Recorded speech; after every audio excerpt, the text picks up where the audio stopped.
أعوذ بالله من الشيطان الرجيم بسم الله الرحمن الرحيم إن الذين آمنوا والذين هادوا والنصارى والصابئين من آمن بالله واليوم الآخر وعمل صالحا فلهم أجرهم عند ربهم ولا خوف عليهم ولا هم يحزنون.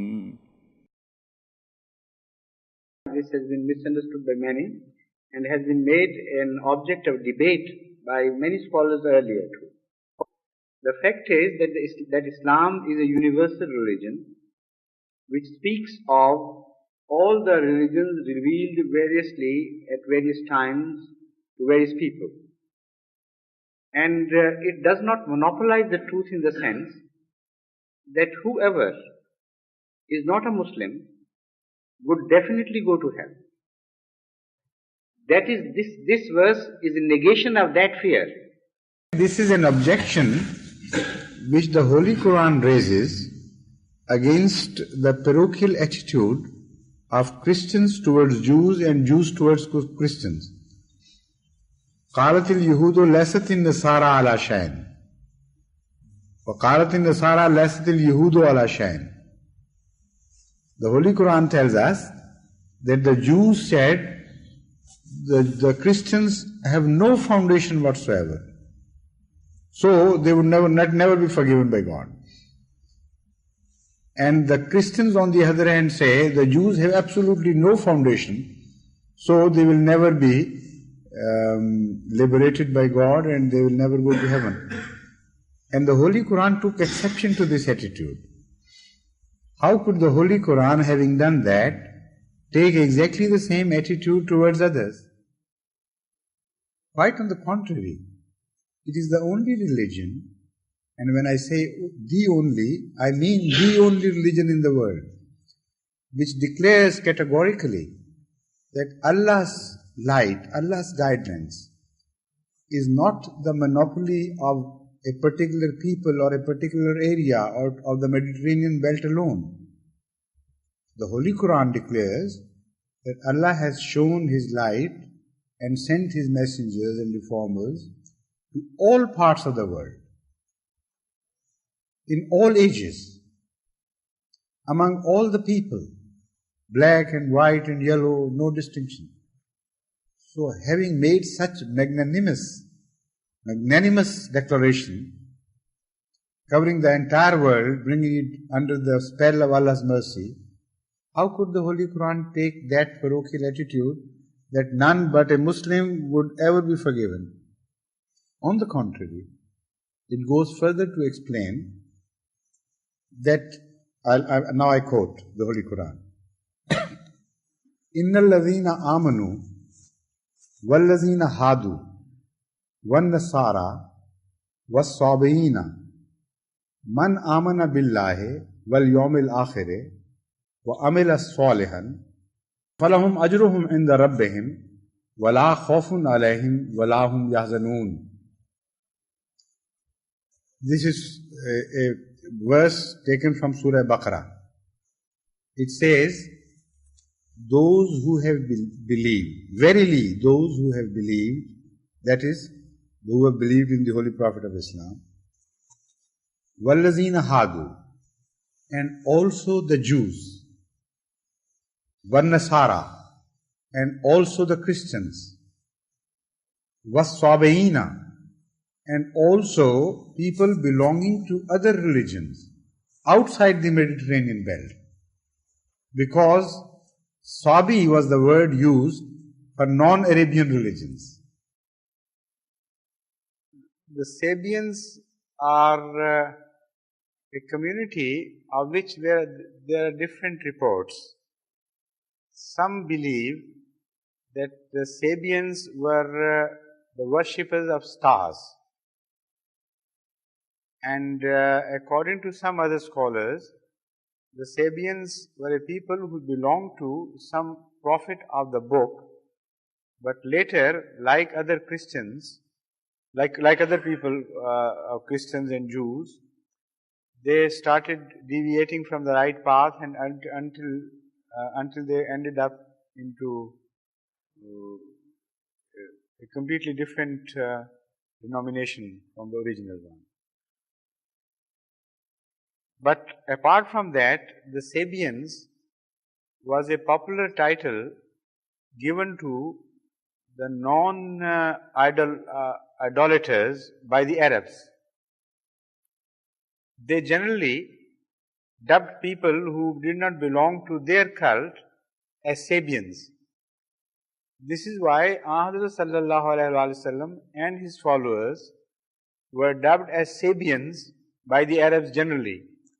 And this was something understood by the Arabs of the time to be belonging to cults or religions other than the idolatrous religion which they followed. So because it covered all other religions, I think the word Sabian in the Holy Quran is mentioned in this context. Because Jews and Christians and those earlier to them, they have been mentioned by name. What about the rest of the world, about whom the Holy Quran says that they were prophets everywhere, in every region, in every nation? So one single title should be found for covering those regions and those people.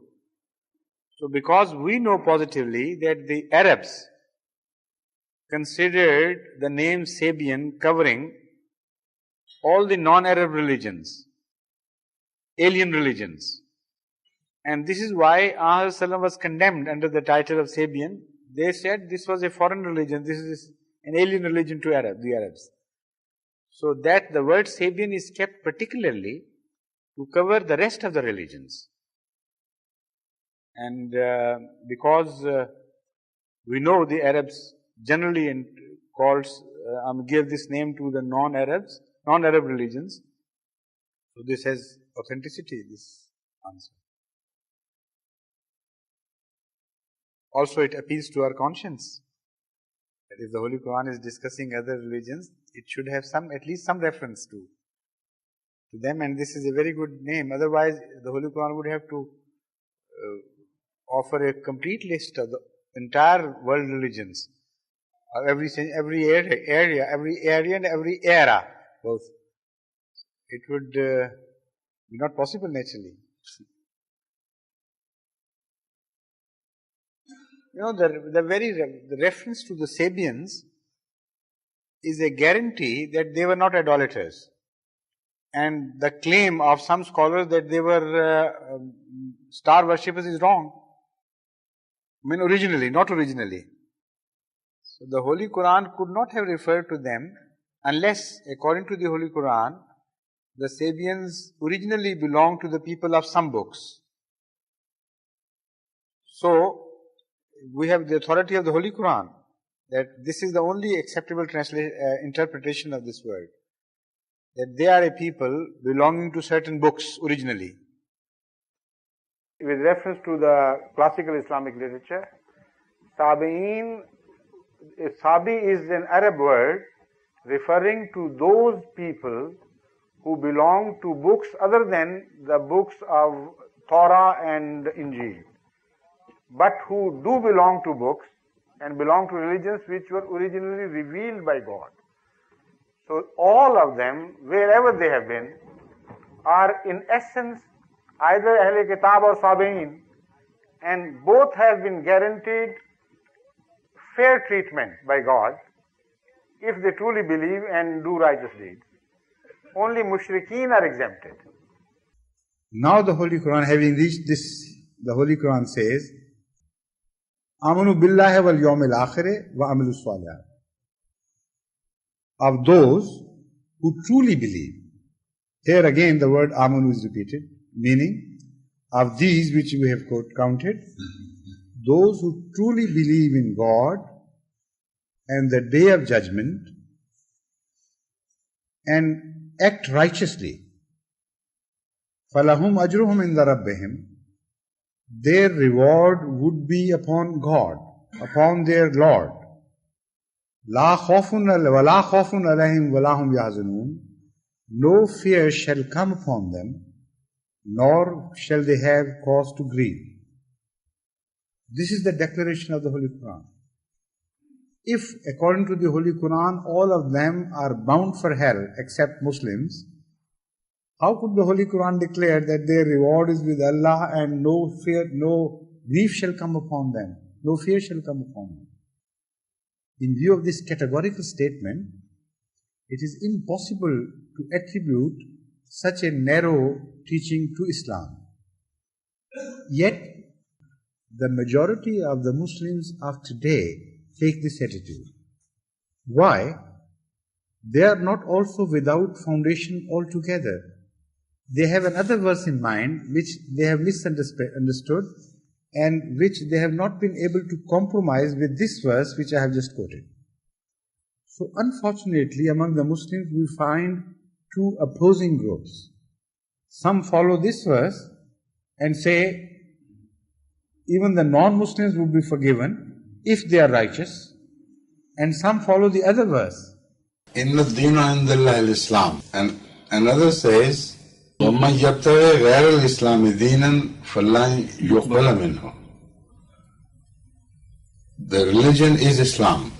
That is one verse, and a few verses away from that is the verse which I quoted in the end. It says, وَمَنْ يَبْتَغِي غَيْرَ الْإِسْلَامِ دِينًا فَلَنْ يُقْبَلَ مِنْهُ. Whoever chose a faith other than Islam, it will not be accepted. So in the context of all these three verses, let me explain exactly what is meant by the Quran and what possibly is meant by the Quran.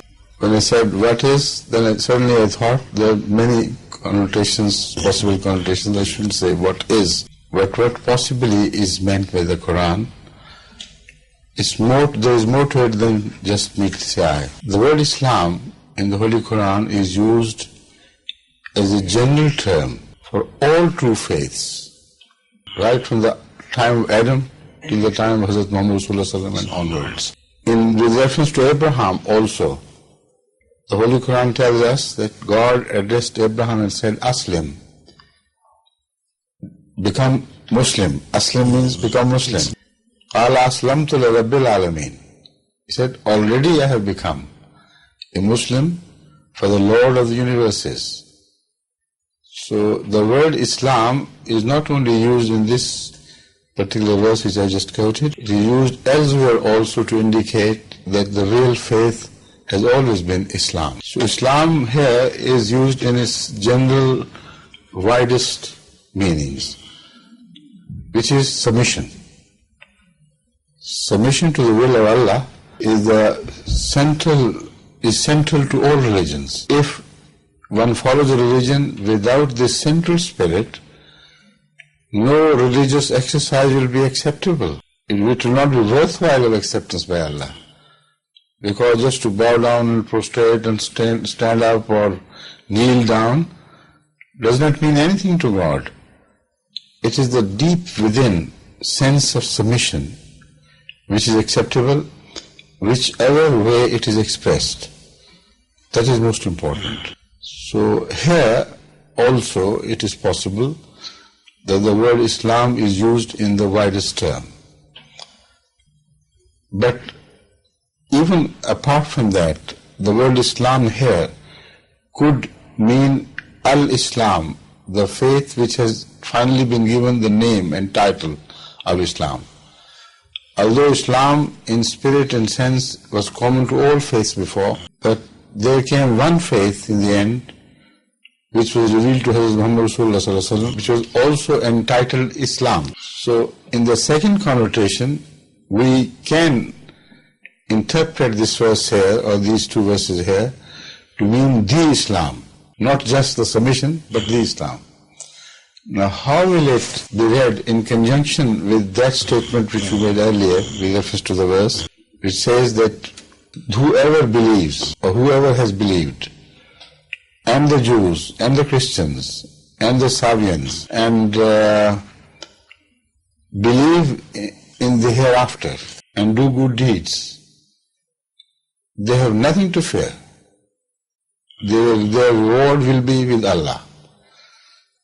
Now, if we interpret the word Islam there in the sense of the literal word Islam, the title of this religion, then there appears to be a contradiction in these two statements. But it only appears. The fact is that here those are referred to, those people, those human beings are referred to, who have not been able to receive the message of Islam in a manner where it could be acceptable to them. Humanity as such has been provided with the faculty of making distinction between right and wrong. So deep within, this quality is etched upon our nature. Now, if a religion is presented to some people in a distorted manner, in a way that it was not revealed, then if such a human being who is true to his nature created by God rejects that religion, then it is no fault of his. Such a person should not be held answerable before the sight of Allah. So it's not just the word Islam, it is also the question of how Islam is conveyed to the people of the world. If it is not conveyed in the manner that it was revealed to Hazrat Muhammad Rasulullah Sallam, if it is not conveyed in the manner that Hazrat Muhammad Rasulullah Sallallahu Alaihi Wasallam himself understood it, then those who do not accept this message as from God, what fault is it of theirs? Why should they be punished? For instance, you see, to Khomeini's Islam is so different from the Islam of many other sects within Islam. Shia Islam and Sunni Islam and this Islam and that Islam. And that Islam of the fundamentalists, which believes in terrorism, which believes in the use of sword for changing ideas and views.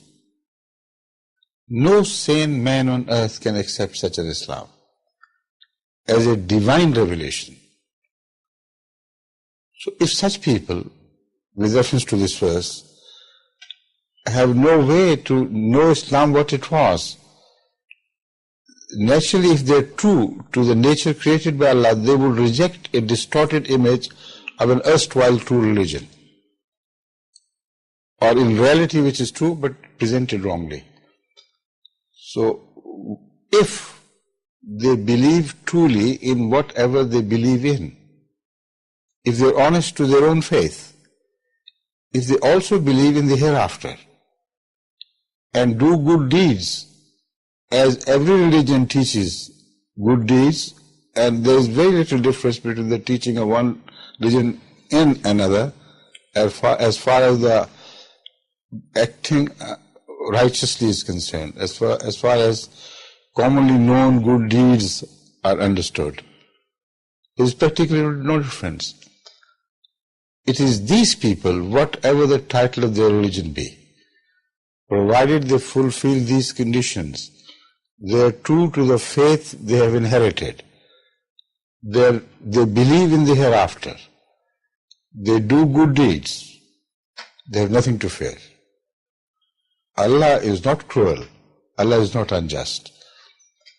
Now, in this context, the contradiction is removed altogether. But the question arises, why hereafter at all? If they believe in a God, a concept of God and a prophet, and suppose they do not believe in the hereafter and do good deeds, why is the condition of hereafter attached essentially to this prerequisite for redemption? This is the question. The fact is that it is the belief in hereafter which is the best guarantee of human beings acting righteously. Take away the concept of hereafter and there will be free for all, for everyone. If you know that you can run away with whatever you did, with death, even at the time of your being captured by law, you may commit suicide and run away with it, and nobody can pay you back what you had been doing to the humanity as such. So the philosophy of crime lies in the fact that the people do not believe in the hereafter. The hereafter should be understood in the widest term. Whenever a criminal breaks the law of the land, in fact, in this limited concept of hereafter, he does not believe in his being caught by the authorities. He does not believe in his being answerable to the law enforcing authorities and the system of justice in the country. If he had believed, he would not dare commit the crime. So apparently he believes, he knows, yet he does not know enough. He does not know in all sincerity. If he really believed in the law and really believed in his being answerable to the law and believed that he would willy-nilly appear before the court of justice, he would not commit the crime at all. So they all live in a sort of a world, a life of obscurity created by them themselves around them. They hide under the cover of darkness, like in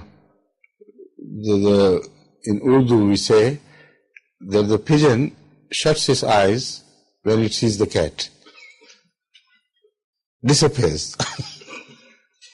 So by committing the crime under the cover of darkness, under the cover of night, they think they have disappeared from the sight of the law.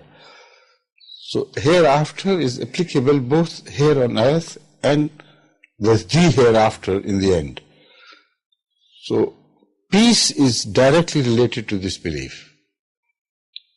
If there is no hereafter, there is no peace on earth. It's impossible. So this is the reason why this verse is so important.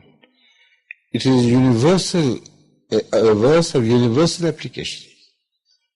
Whatever religion people believe in, wherever in the world they are, they must follow the dictates of this verse, or there is no peace on earth for man.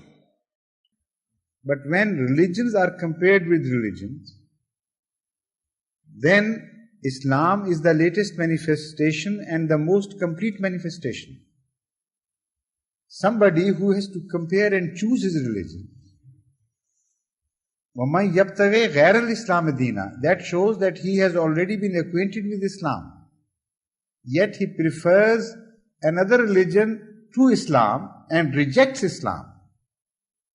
He would not be able to benefit from that general declaration which applies to the people who have not rejected Islam, who are born in a different religion, have followed the tenets of that religion sincerely, and who are honest to themselves and to God.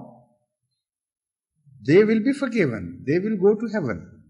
But those given the opportunity of comparing Islam with other religions, reject the most perfect revelation and the latest revelation, and accept a less perfect or interpolated religion. To the preference giving precedence over Islam, of course, such people would not be held as righteous in the sight of Allah.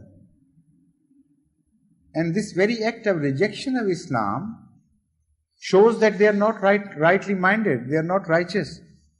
Because if the claim of Islam is correct, and that is an if, of course, involved, but we have to consider this question with some logic. So I'm saying if the claim of Islam is right, that this is the latest manifestation and this is the universal revelation. So as compared to this revelation, if a Christian without any bias begins to compare Islam with Christianity, he should begin to see that both stand in the same line of development. Only one is an older religion, less perfect and more related to its time, and one is more perfect and more universal. And also in one case, the original book, that is the Testament, has been interpolated, and we find many paradoxes and many differences related by various scholars. The apostles do not agree with each other on many things. And in one case, that is the case of the Holy Quran, it is a perfectly preserved book. Not a word, not a jot has changed. And that we believe not only on the claim of Muslims, but on the authority of hostile critics of Islam. So this comparison is very clear. Also, he should begin to see that the fundamental claims of Islam stand much more to reason than the present day version of Christianity, which would have him believe that except for one Middle Eastern region, Allah never showed any light to anywhere. So on just common sense basis, anyone who begins to compare Christianity of the present day, not the Christianity of Jesus Christ, peace be upon him, because I believe that was different. And Holy Quran also tells us that was much closer to the Quran than to any other religion. But I'm talking of the present day version of Christianity. So he should be able to see if he is righteous in the sight of Allah. And then, having made this comparison, if he rejects Islam and chooses another path, then Allah would say rightly that your faith is then rejected by God. If you reject His freshest message, His complete message, Allah has a right to reject your faith. That is what it means. In the Dina Indallah al-Islam, وَمَنْ يَبْتَغِي غَيْرَ الْإِسْلَامِ دِينًا فَلَنْ يُقْبَلَ مِنْهُ. But for people in Nigeria and other parts of the world who have not occasion, who have not capability, who have not the potential to make religious comparisons, but for honest people, who are true people, who have no paradoxes within, no inconsistencies, they sincerely follow Christianity, whatever God has given them by way of wisdom, they have understood something and they follow that sincerely and act righteously. Positively, the Holy Quran guarantees them reward by Allah and no fear shall come from them. The fact is that when you say a non-Muslim can go to heaven, this statement is qualified.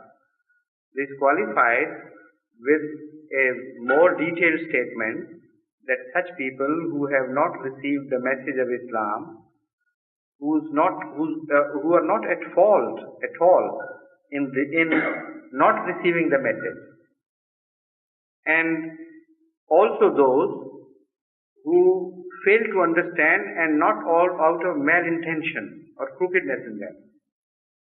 Due to some defects, for instance, anyone who is blind, born blind, he makes mistakes and he suffers from those mistakes. That is one thing.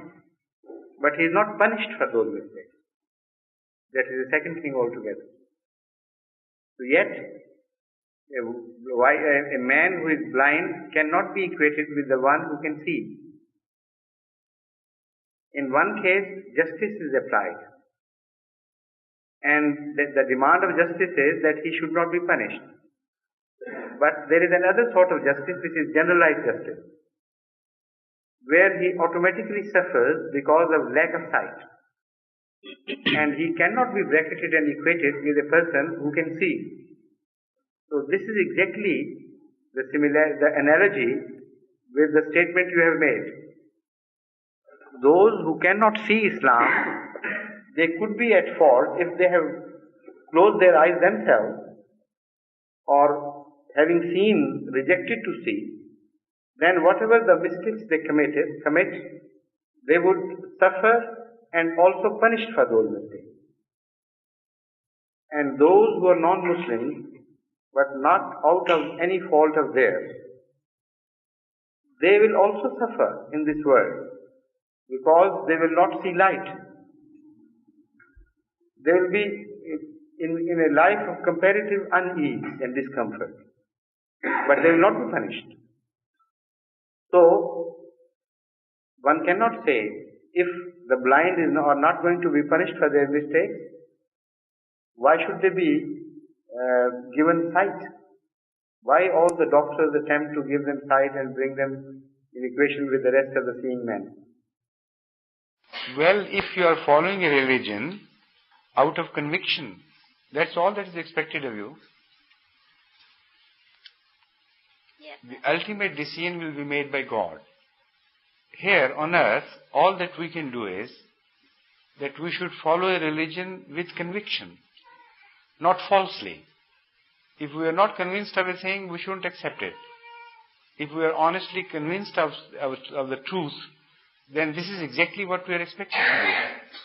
So that is right by our standards. If that is the definition of right, then we are following the right religion if we are honestly convinced that that religion is true. But that is all that can be said of our decisions here on earth. It is only God who would decide.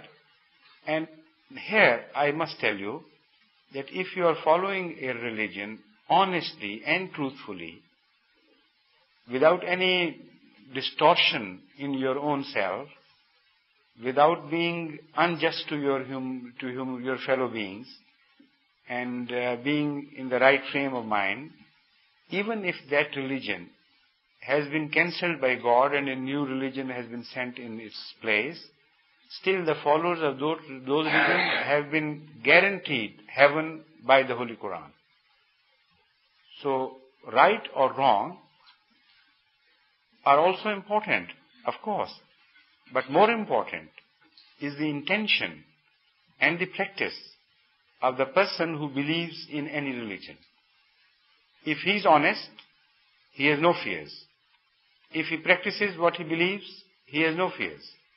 If he is good to mankind as such and is well disposed, he should have no fears. But such a people with such honest and well balanced frame of mind, when he confronts truth from another region, then it is the test for such a person whether he was really honest or not. For instance, such a Christian as I have described, when he confronts the Holy Quran and the truth of the Holy Quran, then such a person should accept it because it's definitely much more logical and more lighted. Logically, compared with the Christian teachings, ordinary human beings should accept this teaching because it's more rational. And if still he rejects, then you would know that that person was not all right, all straight within. He only thought that he was honest and straight, but when confronted with truth, he rejected it. So this is a criterion mentioned in the Holy Quran. But then an honest and truthful man can be detected by his behavior to certain more apparent truths. For instance, here in the Christian society, you can take this attitude. A person can say, I believe honestly and truthfully in Jesus Christ and His sonhood, and I believe that whatever is claimed about Him as miracles and things, they are all true, and I can't go to heaven and I can't be delivered from suffering, but by believing in Him, all these claims, you will say, all right, you may be honest, but if you have such an honesty within you, why there is a paradox in your attitude towards the worldly affairs? In the worldly affairs, your scientists, your matter-of-fact men, do not accept any fact without investigation. Do not accept any claim without first thoroughly examining the merits of the case. If I tell you, I saw a horse turn into a dog, you would, you would treat me like a mad person. Maybe you would lead me to an asylum somewhere. But if your forefathers have told you that God married a woman and a son was born out of that union, you accept that without a scruple. So that shows that you are not truly honest. There is a paradox in your life, in your behavior. In one region, you are very strict and you are very rational. In the other region, you accept everything which is told to you without turning a hair. This attitude tells us that you are defeated, you are deceitful, or you are yourself duped. You don't know the reality. So you can open up these things and help them understand their own position.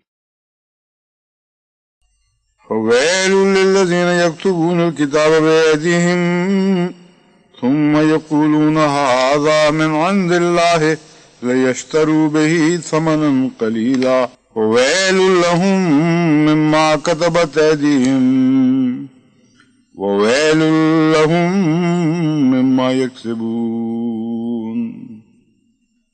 The Bible is not false. What we claim, what the Holy Quran has told us is this, that originally Bible was revealed not to one person but to many Israelite prophets. So the Bible contains many books. It is divided into two sections. One is known as Old Testament and the other is known as New Testament. The Old Testament belongs to the period before Jesus Christ. All the prophets of Allah, starting from Adam up to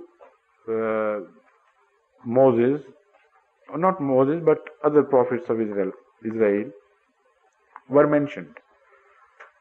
So it covers the entire history of mankind in that area of the earth. So that is called Old Testament. It contains many books, and these books are understood to have been revealed to different prophets of God. But what happened was, it was not false to begin with. It was a message from God, all right. But what happened later was that people started interpolating, which means attributing their own wishes, their own desires to God and inserting those into the Bible. So they corrupted the Bible. They polluted the holiness of Bible by introducing their own wishes. You know, like spring water, when it just spurts out from a mountain, it is so pure. As it washes down the earth and various soils and rocks, etc., it gathers other materials, dust and things and filth and so on and so forth. By the time it reaches the sea, it is not the same pure water, but still is water. Most of it is still water. So that is exactly the position of the Bible. Bible originally is revealed by God. It was a pure book. It still has that element of revelation in it. Most of it does mention good things which were revealed by God, but only people have added to this, and so the Bible has been polluted and corrupted. Bible was made before, much before. The Quran is the last book. So the Quran came in the end to rectify the mistakes of the Bible, to purify it back to its original purity. So that is why the Holy Quran took the best of the Bible, which was not polluted, which was not corrupted. And it has so many references to Bible, verifying their truth. So the Quran is a book which contains not only the teachings of Bible, but the teachings of all the earlier prophets which were worth retaining, which were worth preservation. So the Quran is enough for us. You read the Quran and all the good things which God ever spoke to mankind will be found mentioned in the Quran. You know, the most important evidence which is suitable for the modern age, on which one should concentrate because there is no debate on scriptural matters anymore, is the evidence of the Bible going against nature, passing verdicts contrary to what we observe in nature. And contradiction of God's word with God's act is impossible. So either of the two positions will have to be accepted by the Christians or the Jews or whatever they are for that matter. Either they would say that this book is not the word of God, or they will have to admit that it is, of course it was the word of God, but later on people interpolated and added and subtracted things. So these absurdities have been a work of man, not a work of God. And that is what the Holy Quran says exactly. The story of Adam and the Satan and the snake and all that, and how he was proved to be right and true, and how God was proved to be false in his prediction about what was to happen. All these absurdities which are so apparent. There is a limitation to declaring things symbolic. And when there are contradictions, they cannot be symbolic. So concentrate on contradictions. A contradiction cannot be symbolic of anything except madness. The fact is that Bible as we know is not to be treated lightly. It is a book of Allah, and the Holy Quran refers to it with respect. So the attitude of deriding or mocking at the narrations of Bible and so on is not a correct attitude. All that we can say is that man has played havoc with that book, and it still has the partial truths which were originally revealed as whole truths maybe, or maybe they were revealed as partial truths, but they were not yet defiled by man's additions to those partial truths. That can also happen. You may describe a thing partly because the persons whom you are addressing are not capable of understanding the full description. So it will be truth, but not the whole truth. But if you add some falsehood to it, then it will no longer remain truth, because it will be a mixed affair then. This is unfortunately what has happened to the Bible, or what was done to the Bible by the followers of Bible themselves. So you find the traces of truth there. The beauty of the Holy Quran is that wherever those traces are found intact, it takes and absorbs them. Where the falsehood has been added, it rectifies that falsehood. Where still it is not the whole truth, it adds to the information and turns it into whole truth. This is the treatment which should be given to Bible when you compare Holy Quran with the Bible, and that was the treatment I gave to it once during Jalsa Salana. I made a comparative study of the Holy Quran and Bible on a limited subject, but that's the concept of prophet something. But that was exactly the treatment. So this subject of science should also be handled like this.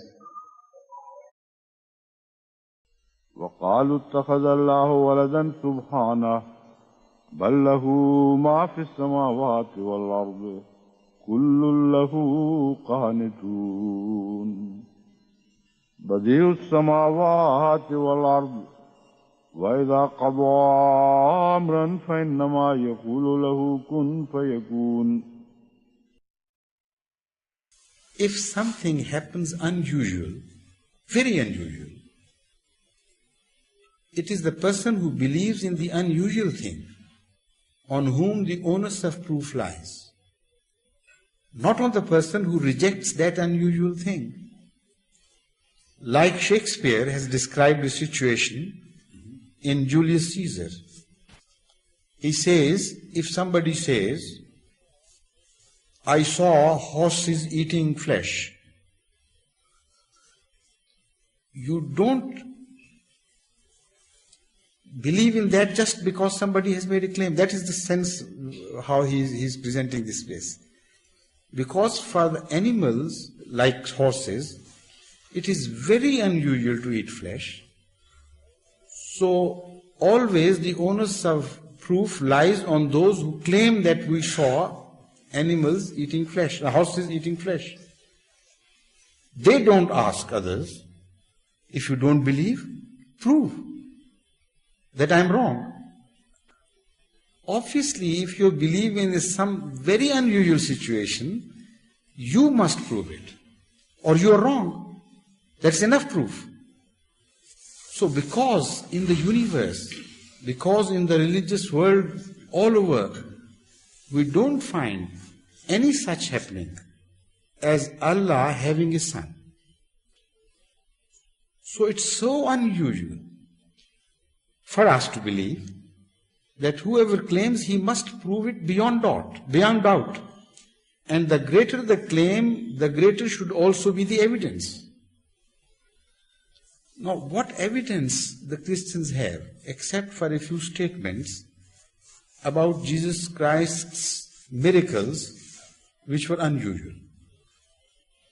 Yet the Bible itself tells us that there were other people who showed the same miracles of the same nature. Raising from the dead has also been proved by the Bible to have been effected by others. Miracles of healing has been proved from the Bible to have been effected by others. There were before Jesus Christ a person who was born not only without a father but without a mother, according to the Bible.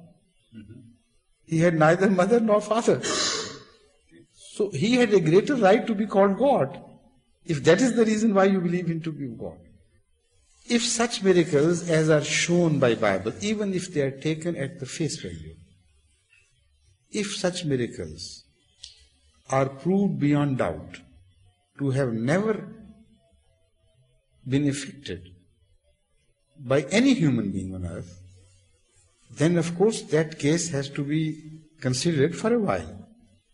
Then we will require a much greater proof of the actually happening of such miracles. And that proof, unfortunately, the Bible cannot establish, because it's only a claim. There is no historical proof whatsoever. The New Testament was collected much later in history. The very first mention of Jesus Christ in the Roman history is found in year 34 after death. Previously, no Roman annals even mentioned the existence of Jesus Christ, peace be upon him. So anything which might have happened during the World War II, which was not recorded, which was not related by people living before you, even if I tell you that this thing happened to Hitler or in Hitler's time, would you believe me? If I tell you that Hitler did that and that and that and that to somebody, you say, all right, sir, I'll believe you, but you're talking 34 years after. And you must tell me how you came across it, what is the proof, who saw it, who witnessed this. And this is about ordinary things. But if I tell you something very unusual, that Hitler used to take dust into his hand and turn it into gold, then greater should be your objection to this. Such unusual things to happen with no documentary proof, with no historical proof, only a claim to go, and that too contradictory. And that claim is not distinctive claim. It includes human beings into the same list of people who can bring about such miracles. Even non-believers and heathen people, according to Bible, used to bring about, effect such healing as apparently was impossible. Yet Jesus could not be wrong. I believe in Jesus much more than the Christians of today do. And this is my proof. Because they claim he literally performed these things, and they claim that when he said, if you have faith in me, even the smallest, you will also be able to perform these things, and they believe literally. Yet they can't. So that shows that they have no faith in Jesus Christ whatsoever. I have, because I put a different meaning to them. The Holy Quran has taught me that religious terminology is not materialistic terminology, it's a different spiritual terminology. It should be understood in that way, in that diction. So revival in the spiritual terminology is revival from that spiritually dead, not the physically dead. Healing in that terminology means healing of our spiritual and moral diseases. You know, we find among human beings such people who are lepers, even worse than lepers, spiritually and morally. So in our idiom, normal idiom, we use such things. That such a man is like a leper in his conduct, in his morality. Such a man is beastly. That doesn't mean he turns into a leper really, or a beast, does he? But still it conveys something to us.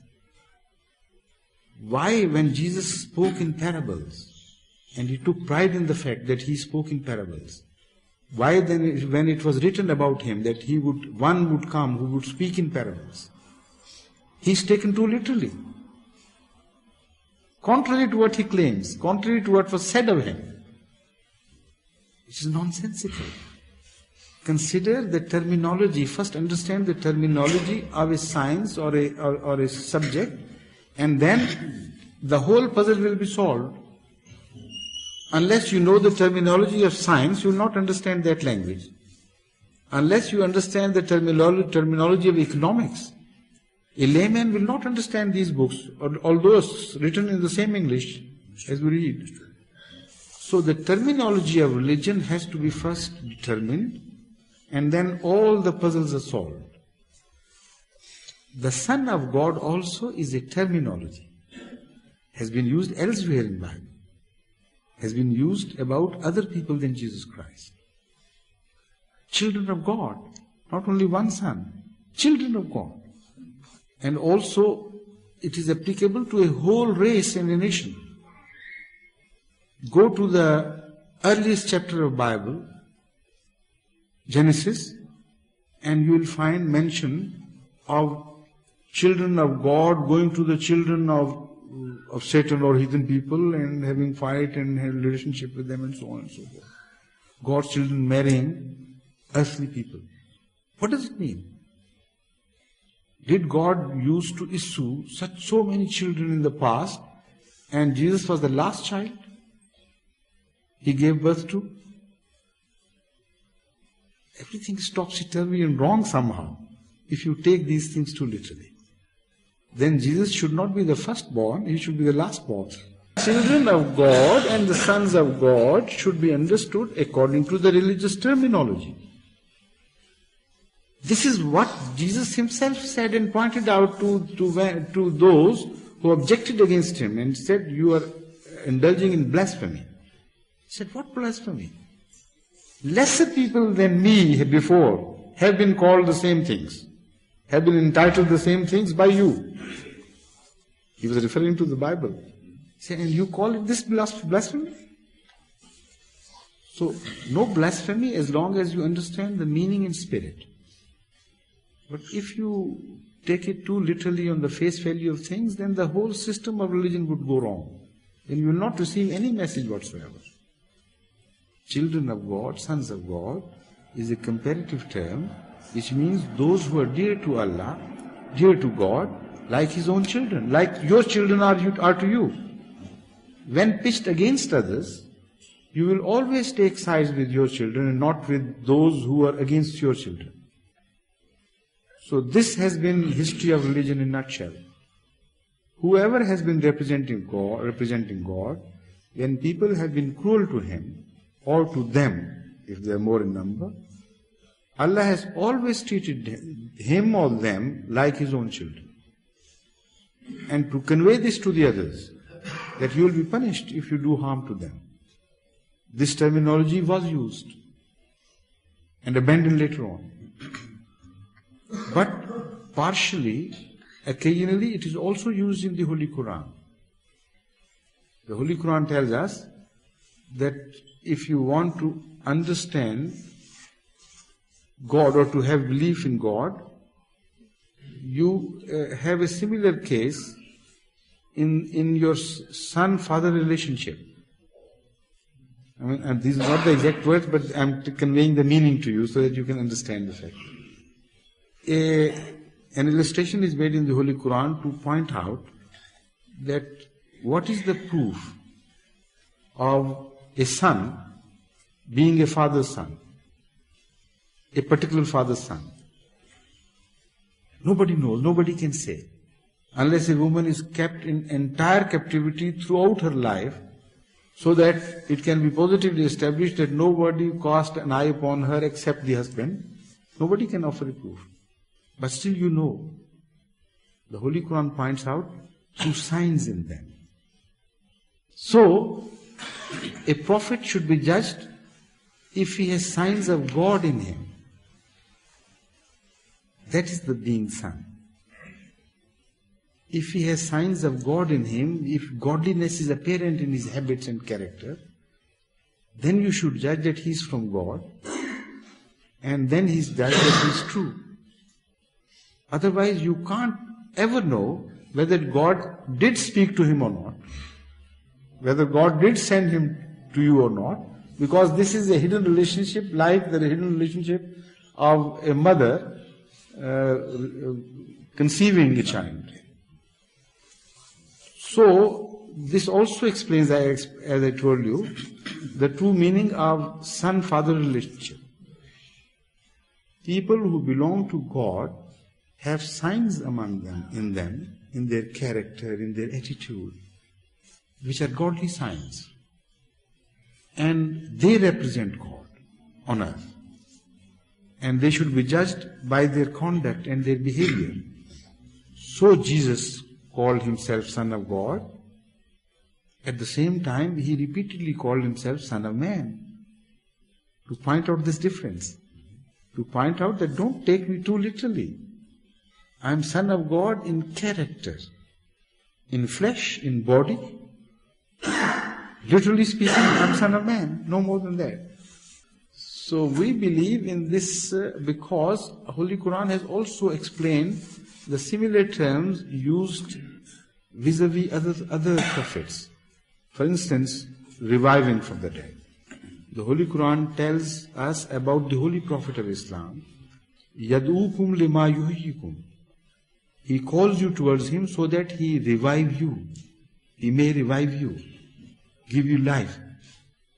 That obviously means not life of a corporal nature, of a material nature, but life spiritual. We know him through his works, through his interference in human life, and through his planning, and through his listening to our prayers, and so many things. So that thing, that great force of nature, which is the origin of everything, how can he conceive or give birth to a boy in compliance with, together with a woman's help? Can you conceive that? Something of that God broke apart and entered the uterus of a woman. If that did not happen, that thing cannot be called his son. If something broke apart from God and entered into the uterus, then the God became imperfect. So there is no God left. Only a son is left perhaps, if he survives without his father. So if you analyze things, you can reach the truth.